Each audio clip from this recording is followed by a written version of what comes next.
Now, let's begin. Just a reminder, all individuals involved in this story are over 18 years of age. Beatrice Ashland paused her stride towards the exit of the chapel. The usual post-service chatter filled the air. In quaint villages like Cedarbrook, the church served not only as a place of worship, but also as a central social hub, a vital point of connection for many. Beatrice's gaze settled on Mallory Wright, who was in the process of taking off her dark glasses. Mallory folded them and quickly navigated through the dispersing congregation. Men and women effortlessly moved aside to create a path for her.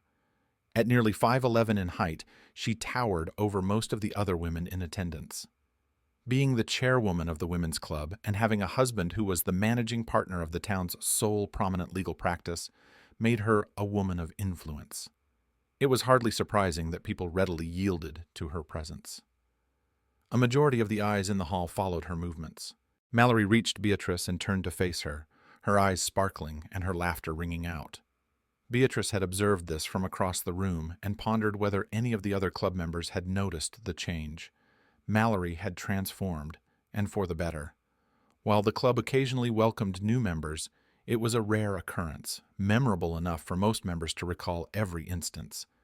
Beatrice, like several other women in the club, possessed a keen sense for recognizing the subtle indicators when an outsider had crossed their path. Observing Mallory's radiant demeanor, Beatrice felt certain that this was precisely what had transpired. "Beatrice, are you still with us?" Mallory's voice pulled her from her thoughts, prompting an apology. "My apologies," she responded, her eyes fixed on Mallory. "I didn't quite catch that. I was curious if you were acquainted with Deborah Carter." Beatrice turned her head and blinked slowly. She had completely overlooked Deborah, standing right beside her. "Naturally, I know Deborah. We're old acquaintances, aren't we?" Taking a step back, she reevaluated her former competitor, detecting some of the same signs she had observed in Mallory. With a smile, she dismissed the thought that Deborah was single and without children to occupy her time. "Well, if by old acquaintances," Deborah remarked with a hint of bitterness, "you mean you snagged my fiancé and married him? Then yes, we are." Deborah offered Beatrice a casual smile before redirecting her attention back to Mallory. Mallory's stunned expression caused both women to laugh. "Goodness, Mallory, you're not very adept at concealing your surprise, a skill Beatrice had, through necessity, mastered over the years."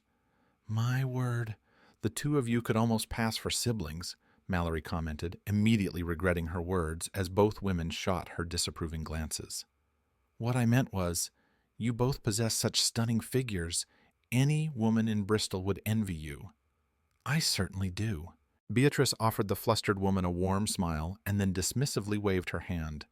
"Don't undervalue your own attributes, Mallory. You're quite captivating yourself. I'm certain you receive ample attention." The blush that crept onto Mallory's cheeks confirmed Beatrice's suspicions.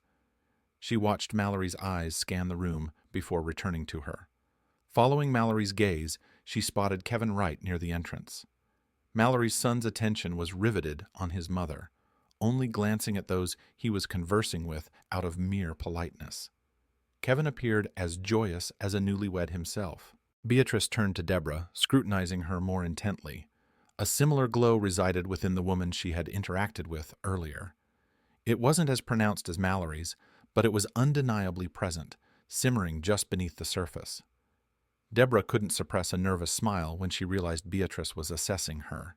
"So, Deborah," Beatrice finally inquired, "there have been quite a few transformations recently. First, Susan, then Mallory, and dare I say, you're also on the verge." "The verge of what?" Deborah asked, attempting to soften her tone. "Oh, I'm not entirely certain," Beatrice drawled, narrowing her eyes slightly. "Is there perhaps a new gentleman in your life?" Deborah's laughter was excessively loud, drawing glances from those nearby. "You know I've sworn off dating. I'm not about to entangle myself with some middle-aged windbag who expects me to be his cook and maid. And yet," Beatrice pressed, "there's someone new in your picture." "Oh, did I neglect to mention it? Perhaps I'll snag your son, Michael, and then I can address you as Mother." Mallory recoiled slightly at the fury that briefly flared in Beatrice's eyes. It vanished as quickly as it appeared, and Beatrice silently cursed herself for the momentary lapse. "Well, that simply wouldn't do," she responded icily. "And why not? Deborah relished the momentary crack in Beatrice's normally flawless composure. Let's just say, if you did, I would end you. Beatrice turned to Mallory and embraced her. She whispered in Mallory's ear, "We must schedule a luncheon soon." Releasing her, Beatrice shook her head, admiring the blossoming Mallory. Stepping back, she unfolded her sunglasses and put them on. "And for the record," Beatrice stated, her gaze directed elsewhere but her tone leaving no ambiguity about the intended recipient, "you could never have enticed my son unless I had orchestrated it." Beatrice departed, leaving the two women in her wake. "It's been over 2 decades. Why can't she just move on?" Mallory exclaimed, catching herself at the last moment, remembering she was still within the church walls. Mallory and Deborah watched as Beatrice gracefully navigated the dwindling crowd and exited through the main doors into the bright sunlight. "I believe Michael is indebted to me," Deborah said enigmatically. Mallory looked at her, puzzled, then Deborah simply waved her hand dismissively. Michael Ashland waited in his mother's Audi, impatiently wondering how much longer she intended to linger. There were Sundays when she would chat with the older women for an hour after the service, testing his patience. Sunday was his favorite day of the week, despite the mandatory church attendance, his mother's decree. "It's a small sacrifice," he muttered to himself. A moment later, a broad smile spread across his face as he saw her emerge from the building. She settled into the driver's seat and regarded him for a long moment, as if contemplating whether to speak. Michael shifted nervously, wondering if he had inadvertently displeased his mother. Was she devising a suitable punishment? Her lips curved into a sharp smile before she started the car and swiftly exited the parking lot. "Call home," Beatrice instructed, and as the radio muted, the phone rang through the car speakers. A moment later, a click followed by a cheerful voice. "Hi, Mom and Dad are waiting." "The Unity ceremony, right?" Michael's sister Rachel said excitedly before hanging up. Michael couldn't suppress his grin as they arrived home. He leaped out of the car and rushed inside, spotting his sweet younger sister hurrying up the stairs with a transparent vinyl bag. "The Unity ceremony!" he called out loudly, and Rachel squealed with delight. He bypassed the stairs and headed towards the den, tucked away in the far corner of the house. Minutes later, both men emerged. Formally attired, and Michael's father led him out into the garden. Handing Michael a pair of shears and taking another for himself, his father instructed him to cut roses, red, white, and yellow. They gathered several stems of each color before returning inside to trim and arrange them into bouquets. "Are you prepared?" Rachel called from upstairs. The men hurried to the bottom of the staircase, positioning themselves on either side, bouquets in hand. "Indeed," Stuart replied, his excitement mirroring Michael's. Wedding music streamed through the home sound system as two women descended the stairs, both clad in wedding gowns of the same hue but different designs, their faces veiled in white. Michael was captivated by his mother's elegance. Rachel wore a ball gown, a smile so radiant that Michael wondered if it pained her. Her eyes darted between Michael and their father, sparkling like the diamond earrings she wore, as both men gazed at her adoringly. Upon reaching the bottom, Beatrice accepted her son's hand and the flowers he offered. Rachel repeated the gesture with her father. Hand in hand, they walked in pairs towards the sunroom, which offered a panoramic view of the valley where Harrison's lumber mill had originally stood. They positioned themselves so that Beatrice had her son before her and her husband to her right. Before Rachel stood her father, with her brother to her right.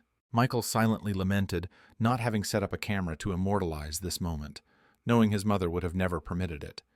Instead, he committed every detail of the solemn ceremony to memory. As a priestess of the Josephine order, Beatrice began in a reverent tone. Her intense gaze on Michael made him feel as if her words were solely for him. "I call upon my family to partake in the unity ritual. Today, we solidify our love as a family, binding ourselves to each other above all else, vowing no higher allegiance. We offer ourselves willingly, we receive love freely given. We pledge to cherish, safeguard, and honor one another. We will place no one above those we unite with today." Michael glanced at his sister and smiled. He doubted she would have been any happier if it were her actual wedding day. Becky returned his gaze, her eyes widening with eager anticipation. Beatrice and Stuart broke their kiss, and the parents turned to the children before them. Stuart reached out and lifted Becky's veil, Michael turned to his mother, finding her veil still in place. She drew closer, lowering her eyes submissively. Michael turned back to find his younger sister gazing at him. She couldn't maintain the shy facade for long, breaking into a wide smile. As their kiss concluded, everyone applauded enthusiastically, and the two women embraced. Beatrice took both Becky and Michael by the hand and led them away. Becky clasped her father's hand, and the four of them ascended the stairs, heading towards the master's suite. "Man, sometimes I pity those who aren't a part of this family," Michael remarked. Becky stepped closer. "Why is that, my handsome brother? Just look at you. You and Mom are simply magnificent." She emphasized her words. "Oh, but look," Becky added, stepping back. Stuart whistled appreciatively, and Becky beamed at his praise. Beatrice approached her attractive son, her gaze predatory. It still astonished Michael how fortunate he was to have such a family. His mother's genetics alone would be a winning lottery ticket, but to also be her lover, the thought overwhelmed him with gratitude. This was a game the entire family cherished, engaging in such experiments annually, much to everyone's delight. So, what are your thoughts on this Unity game?